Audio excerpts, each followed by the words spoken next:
स्वागत है आप लोग का एनसीईआरटी जोन में। लूसेंट का ज्योग्राफी हम डिस्कस कर रहे हैं। लूसेंट का ज्योग्राफी को हमने रीस्टार्ट किया है। तो ज्योग्राफी में हम क्या क्या कर चुके हैं मैं आपको पहले ही बता चुका हूँ। ज्योग्राफी के यूनिवर्स पार्ट जो बेसिक जो आप सिलेबस में देखें तो हम डिस्कस कर चुके हैं। हाइलाइट्स वगैरह, यूनिवर्स, गैलेक्सी, सोलर सिस्टम, अर्थ का शेप साइज, कॉन्टिनेंट पूरा डिस्कस कर चुके हैं। और 2 वीडियो में ओशन पूरा डिस्कस हुआ। एक ओशन करेंट के बारे में डिस्कस करेंगे, फिर बायोस्फीयर, लिथोस्फीयर। हम अब जल्दी देखिए, वीडियो छोटी छोटी आएगी लेकिन रेगुलर आएगी वीडियो। आपको मैं बता दूं, डेली 2 वीडियो जो एंशिएंट हिस्ट्री की आएगी और 2 ज्योग्राफी की आएगी। क्लियर है? तो चलिए आज हम डिस्कस करेंगे पैसिफिक ओशन के बारे में डिस्कस करेंगे। देखिए, ओशन टोटल 4 है, लेकिन कोई कोई देश, ध्यान देना, कोई कोई देश 5 ओशन को रिकॉग्नाइज किया है। इवन सदर्न ओशन को भी मानते हैं। इवन इंडिया ने भी रिकॉग्नाइज किया है कि सदर्न जो अटलांटिक ओशन हम अभी कभी कभी बोल देते हैं और सदर्न ओशन, उसको भी ओशन मान दिया है। लेकिन मोर और लेस अभी 4 ही ओशन मानते हैं अधिकतर देश, जैसे Pacific ocean, Atlantic ocean, Indian ocean और आर्कटिक ओशन। तो सबसे पहले हम डिस्कस करते हैं पैसिफिक ओशन के बारे में। तो पैसिफिक ओशन के बारे में हम थोड़ा डिटेल डिस्कस कर लेते, फिर हम मैप पे चलेंगे। देखिए, अगर किसी ओशन के बारे में बहुत डिटेल में डिस्कस करना है तो हम बाद में वीडियो बनाएंगे, आप बता देना।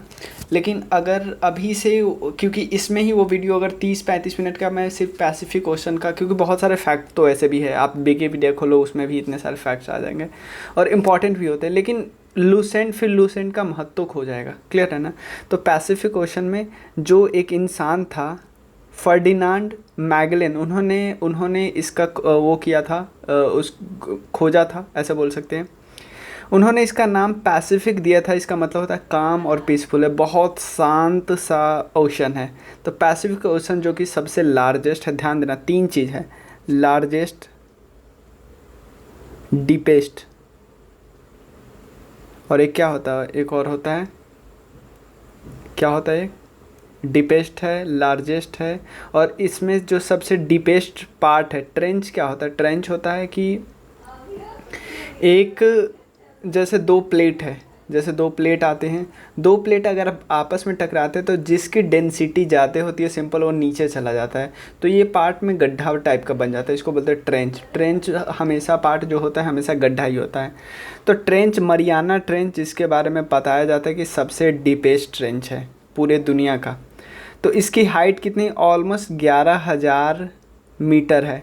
मतलब इवन हिमालय से भी ज़्यादा हाइट है। हिमालय का हाइट कितना है, 8850 या 8848 बोलते हैं ना, 8848, कहीं कहीं 8850 लिखा हुआ है। तो 8848 देख लो, हिमालय से भी ज़्यादा गहरा। हिमालय जितना, अगर इसको हम सी लेवल माने तो ये जितना हिमालय यहाँ पे है, तो ये है थोड़ा और नीचे यहाँ पे है।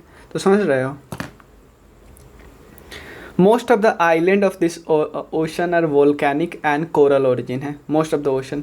अब इसका मैप थोड़ा देख लेते हैं, इंडियन ओशन। हाँ, यह है पैसिफिक ओशन का मैप। तो पैसिफिक ओशन को हम देखें तो पैसिफिक ओशन में एक साइड कौन है, यूएसए है। एक साइड ये वाला पार्ट कौन सा है, ये जापान वगैरह है, ये है रसिया, ये है चाइना वगैरह का पार्ट, ये है ऑस्ट्रेलिया, आपको पता ही होगा। और इधर है साउथ अमेरिका, ये है नॉर्थ अमेरिका, ये साउथ अमेरिका।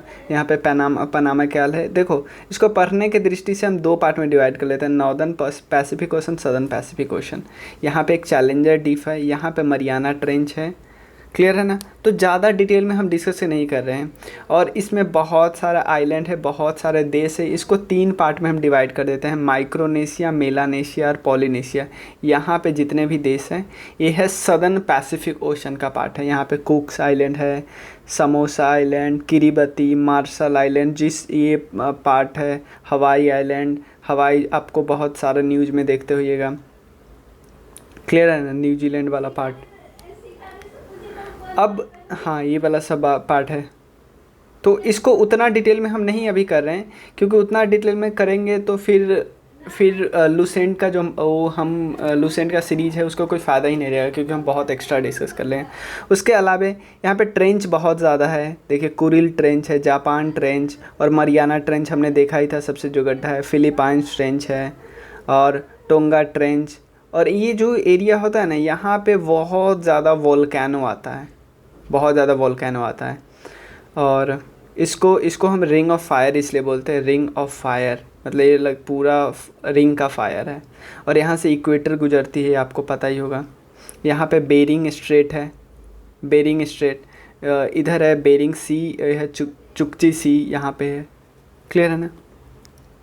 तो हमारा पैसिफिक ओशन ख़त्म हो गया। पैसिफिक ओशन के बाद हम देखते हैं, क्योंकि इतना डिटेल में अभी हम जानना नहीं चाह रहे हैं, अभी हम लूसेंट को लेके चल रहे हैं। किसी के बारे में आपको जानना है तो हम फिर अलग से बनाएंगे, अगर मैप का डिटेल सीरीज। क्लियर है ना? अब नेक्स्ट बात करते हैं अटलांटिक ओशन की। अटलांटिक ओशन जिसका एरिया है, इतना एरिया नहीं याद रखना है, बस याद कर लो सेकेंड लार्जेस्ट है, यानी सबसे पहला लार्जेस्ट सबसे बड़ा कौन सा है? पैसिफिक। पैसिफिक के बाद आता है अटलांटिक, अटलांटिक के बाद आता है इंडियन, इंडियन के बाद आता है आर्कटिक, इंडियन के बाद आता है आर्कटिक सीधा, क्योंकि सदर्न ओशन को हम सब कुछ लोग मानते हैं, कुछ लोग नहीं मानते, इसलिए सदर्न ओशन लूसेंट में भी नहीं दिया है। Clear? It's name is derive from Atlas, इसका नाम डिराइव हुआ है एटलस से। एटलस का मतलब है टाइटन, एक ग्रीक गॉड वगैरह के बारे में है, सिंपल इतना ध्यान रखना। अटलांटिक ओशन सबसे लॉन्गेस्ट कोस्ट लाइन है।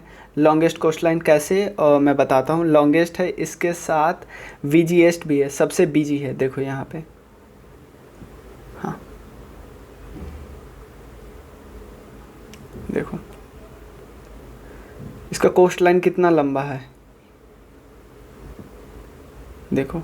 और सबसे बिजी है, क्योंकि देखो हमारे देश जब हम इंडिया वगैरह कॉलोनी था या अफ्रीका वगैरह कॉलोनी था, उस समय भी बहुत बिजी हुआ करता था, यहाँ से यहाँ ट्रेड हुआ करता था। अमेरिकन रिवॉल्यूशन के समय आपको पता ही, अमेरिका इंग्लैंड वगैरह में, तो ये सबसे बिजी है, आजकल भी सबसे ज़्यादा बिजी है, क्योंकि अब बहुत सामान अभी भी वेस्टर्न पे बहुत ज़्यादा लोग डिपेंडेंट है, तो यहाँ से बहुत ज़्यादा ट्रेड होता है, तो बहुत ज़्यादा बिजी है। बिजीएस्ट हम इसको बोल सकते हैं ओशन। क्लियर है ना? और क्या क्या है? हाँ देखो, the Atlantic ocean is the busiest ocean for trade and commerce since its shipping routes connect to most industrialise region, जो कि है वेस्टर्न यूरोप और नॉर्थ ईस्ट में यूनाइटेड स्टेट, ये वाला पार्ट और ये वाला part. The Atlantic ocean was formed millions of year ago when rift open upon the Gondwana land and the continent of South America and Africa separated. देखो आपको पता है, दो प्लेट जब सेपरेट होता है, दो प्लेट जब सेपरेट होता है तो क्या बनता है? पहले रिफ्ट वैली बनता है, रिफ्ट वैली और ज़्यादा चौड़ा होता जाता है, तो फिर ओशन में कन्वर्ट हो जाता है। जैसे ये वाला पार्ट यहाँ पे ईस्ट अफ्रीकन रिफ्ट वैली, ये भी बोला जा रहा है कि मिलियंस ऑफ साल के बाद ये भी एक ओशन में कन्वर्ट हो जाएंगे या सी में कन्वर्ट हो जाएंगे। क्लियर है ना? द सेपरेशन कंटिन्यूज, मतलब अभी भी सेपरेट, ये इधर जा रहा है, ये वाला इधर जा रहा है। इसके कारण हो क्या रहा है, ये पार्ट आपको नहीं लग रहा है कि ये कभी ना कभी ये पार्ट यहाँ पे रहा होगा? क्लियर है ना? ये पार्ट इधर रहा होगा, मतलब ये पार्ट यहाँ पे रहा होगा। तो जब इसका मतलब दूर जा रहा है, रिफ्ट हो रहा है, यानी आज से करोड़ साल बाद ये और इधर होगा, ये और इधर होगा। Clear? Still widening the continental island, बहुत सारे आइलैंड है इसमें, जिसमें हम आपको एक दो एग्जाम्पल बता रहे हैं। यहाँ पे है न्यू फाउंडलैंड आइलैंड, यहाँ पे है ब्रिटिश आइलैंड्स, ये थोड़ा यहाँ पे है, ये है ना। उसके बाद और भी आइलैंड है, यहाँ पे बहुत सारे आइलैंड है, जो कि आप एक बारी मैप देखो, इस सबको गूगल मैप से आप देख सकते हो। क्लियर है ना? अब नेक्स्ट आता है इंडियन ओशन। इंडियन ओशन की बात करें तो इंडियन ओशन एक मात्र ऐसा ओशन है जिसका नाम किसी देश पे पड़ा है। क्लियर है ना? Indian ocean is deeper than Atlantic ocean. तो सबसे ज़्यादा अगर डीपेस्ट की बात करें पैसिफिक है, पैसिफिक के बाद बात करें तो इंडियन है। क्लियर है ना? It contain numerous continental island है, जैसे मेडागास्कर, श्रीलंका, ये सब लॉन्गेस्ट वन है। उसके अलावा और भी छोटे छोटे जैसे निकोबार, सेचल्स, मालदीव, लक्षद्वीप, ये सब है। तो देख लेते हैं इंडियन ओशन के बारे में। ओके हाँ, बहुत सारा आइलैंड हमने बताया ना। तो देखो इंडियन ओशन की बात करें तो ये मेडागास्कर है, हमने बात कर ली कि मेडागास्कर है। यहाँ पे है अंडमान और निकोबार हमारा। उसके बाद मालदीव्स, डियो गार्सिया, मॉरिशस, उसका एजम्सन आइलैंड है, सेचल्स आइलैंड है, और भी आइलैंड है। इस सेचल्स किसके साथ इंडिया का क्या रिलेशन है, किस आइलैंड के साथ इंडिया क्या कहाँ पे क्या कर रही है, उसके बारे में लिखा हुआ है। ये बस आपको ये सब जब तभी याद रखिएगा जब वो न्यूज़ में आती रहे दोबारा। उसका करंट तो हम एक वीडियो में, अलग के वीडियो में डिस्कस करेंगे। अब बात आता है आर्कटिक ओशन की, बात करते हैं। आर्कटिक ओशन में क्या है? आर्कटिक सबसे स्मॉलेस्ट है, तो हमें पता है।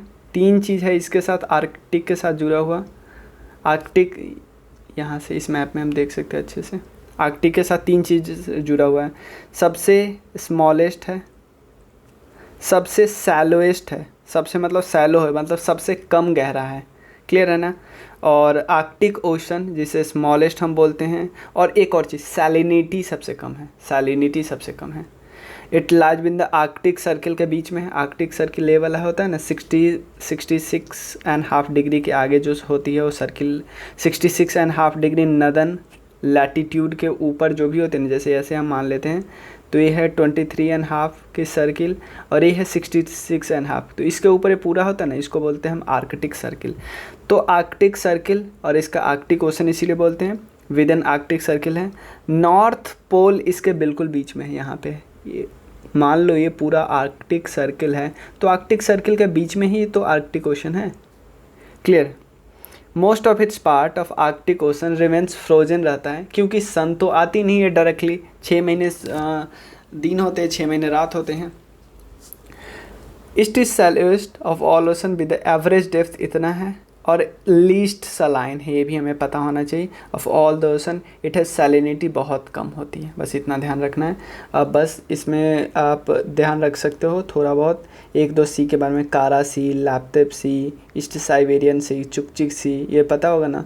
बेरिंग स्ट्रेट आपसे पूछ सकता है, बेरिंग स्ट्रेट किस 2 सीज, क्योंकि बेरिंग स्ट्रेट 2 लैंड बॉडी तो आप बता दोगे, क्योंकि स्ट्रेट होता है ना, या तो 2 लैंड बॉडी के बीच जुड़ा होता है, ये 2 वाटर बॉडी को आपस में कनेक्ट करता है, एक पतला सा बॉडी। तो जो लैंड बॉडी तो आप बोल दो एक तरफ रसिया है, एक तरफ है यूएसए का अलास्का। लेकिन 2 वाटर बॉडी आप भूल सकते हो कि एक तरफ तो बेरिंग सी है, याद कर लिया, लेकिन एक तरफ है चुकची सी, जो कि है आर्कटिक ओशन से कनेक्टेड। व्यूफोर्ड सी है, ये पता है। नॉर्वेजियन सी तो आप कर लोगे, ग्रीनलैंड सी याद कर लोगे, ये है, क्लियर। हाँ बस हमारा हो गया। अब एक वीडियो में करंट भी आपको, देखो करंट सिंपल मैं नहीं बताऊंगा, करंट थोड़ा मैं आपको 2-3 उसका इम्पॉर्टेंट फैक्ट्स होता है ना, फैक्टर क्यों काम करती है, फिर वो बता दूंगा। बस 2 मुझे इमेज का ज़्यादा यूज करना है। 2 इमेज, एक इमेज आपको करंट कैसे बनता है उसका, और एक करंट जो भी इतना नाम लिखा है, कोल्ड करंट, ओशन करंट, और उसका बस मैप में, और कुछ नहीं, उससे काम हमारा चल जाएगा, क्लियर है ना। चलिए थैंक यू सो मच।